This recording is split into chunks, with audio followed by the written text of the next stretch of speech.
Hello, everybody. Happy Tuesday evening. A look at your top headlines. Which candidates are moving on to the Prichard mayoral runoff after the race was too close to call last week? 2 Semmes men are indicted for manslaughter, and a new archbishop will take the helm of the Archdiocese of Mobile. All of that and more is coming up on News 5 Now. Brought to you by Green & Phillips Injury Lawyers, covering news from your neighborhood and around the world. News 5 Now starts right now. Hey everybody, welcome in. Happy Tuesday afternoon. Hi. Guess I should wish you guys a happy Labor Day, even though it's past. I hope you guys had a great long weekend. I know I sure did. So we're going to talk a little bit about our top 5 stories of the day. Then we're going to go into our question of the day and our poll of the day. I'm really excited for this question of the day. So I'm going to go ahead and get started on our big stories this afternoon. Number 5, 4 new mayors will take office in Baldwin County. One of those, Joshua Brown, who unseated 3-term Mayor Bob Wills. Recently counted provisional ballots gave the first black mayor-elect in Bay Minette 6 more votes. Brown believes he has what it takes to capitalize on the progress of the city. Wills said he is confident in how he left the city ahead of Brown taking over. Brown will be sworn in on November the 3rd. Number 4, the final results of the Prichard mayoral primary are in. Carletta Davis and Jimmy Gardner are headed to the runoff. Only 4 out of 36 provisional ballots were used to determine who will be heading to the next round. Of the 4 accepted, 1 vote went to third-place candidate Lorenzo Martin. The other 3 votes went to candidates that were outside of the top 3. The final vote count was 635 for current Mayor Jimmy Gardner and 632 for former Prichard Councilman Lorenzo Martin. Gardner and Davis will face off in the Prichard mayoral runoff. Number 3, a Destin woman is accused of embezzling more than $170,000 from a pediatric medical practice. 45-year-old Jennifer Consuegra is charged with scheme to defraud over $50,000. Consuegra was once the office manager at the practice and is accused of paying herself more than $139,000 in unauthorized payroll increases and bonuses, as well as using company funds to pay nearly $2,000 in utility bills and more than $30,000 in family health insurance premiums that were supposed to be paid by her. Number 2, a grand jury indicts 2 men from Semmes in separate cases involving deadly fentanyl overdoses. 19-year-old Caleb Daniel Harden and 20-year-old Braden Robert Hawley were indicted, each on 1 count of manslaughter. Harden was arrested in September of 2024 after deputies found a 17-year-old on House Ferry Road dead from a fentanyl overdose. Hawley was arrested a month later in October in connection with 18-year-old Jace Ward's overdose death. Ward was found at a home on Vickers Road in August of that year. And number 1, tomorrow, Mobile's 3rd archbishop will officially take charge of the area's Catholic Church. The Most Reverend Mark S. Rivituso was appointed Archbishop of the Archdiocese of Mobile on July 1st by Pope Leo XIV and will succeed Archbishop Thomas Rhodey, who has served as Archbishop for 17 years.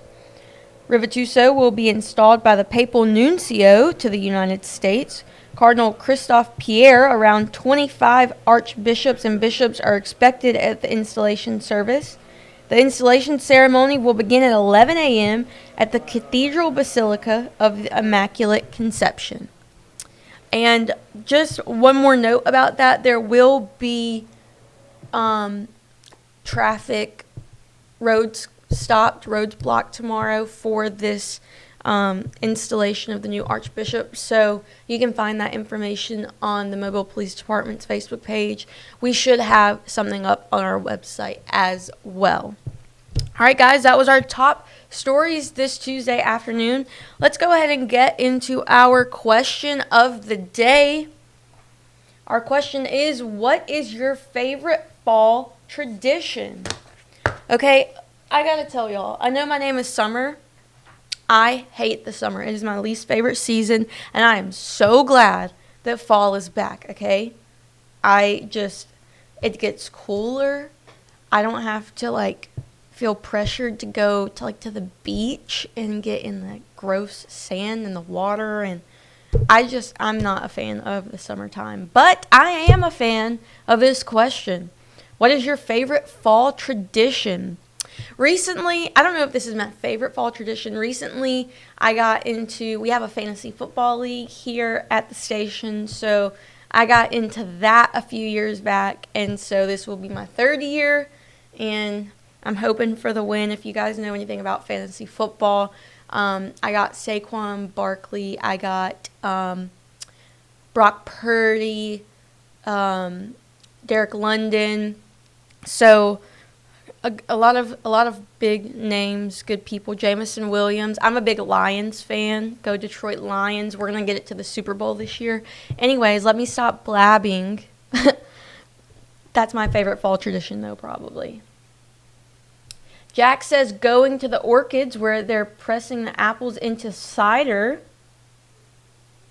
Vivian says walking outside, cooking homemade taco soup, taking the grandkids to pumpkin patch, cuddling with her fiance, listening to the wood crackling in the fireplace, and drinking hot apple cider. I know that I am an adult. I am a full-fledged adult. I will always love a pumpkin patch. And I got to take Cooper, if y'all know Cooper's my sweet little baby puppy. He's not a puppy anymore, but he's a mama's boy. I took him to the pumpkin patch a few years ago, and he was prayed over, and it was just the sweetest thing ever. So I highly recommend taking your pets to the pumpkin patch. Steph said not sweating. That's also one of my favorites. Eric says knocking over people's pumpkin spice coffee. I've never tried pumpkin spice, but I've heard a lot of mixed reviews on that. Sage says making a big pot of chili or homemade chicken and dumplings. Let me tell y'all, I am a big taco soup fan, beef stew, chili. I like chicken and noodles, so this is a great time of year for me.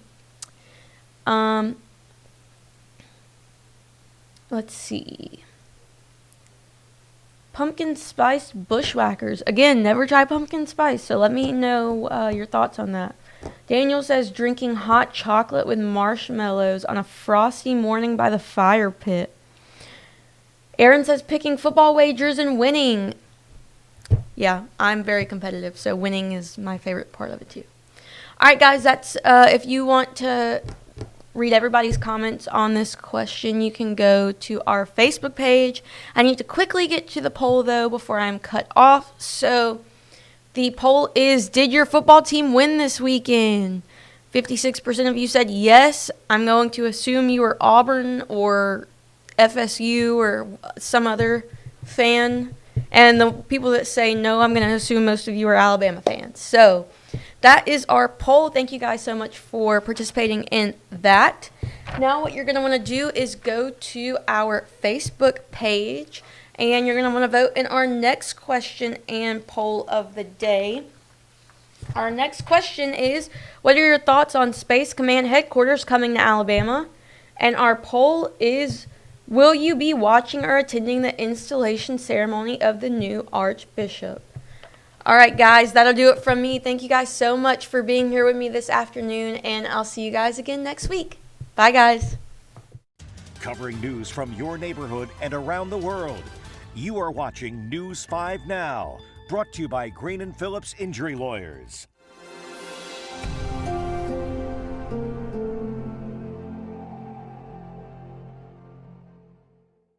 In the courtroom, the judge knows best, and this judge does too. If you've been hurt in a wreck, you need a law firm that knows the system and how it works. I'm attorney David Green. Call or come by anytime. You never need an appointment.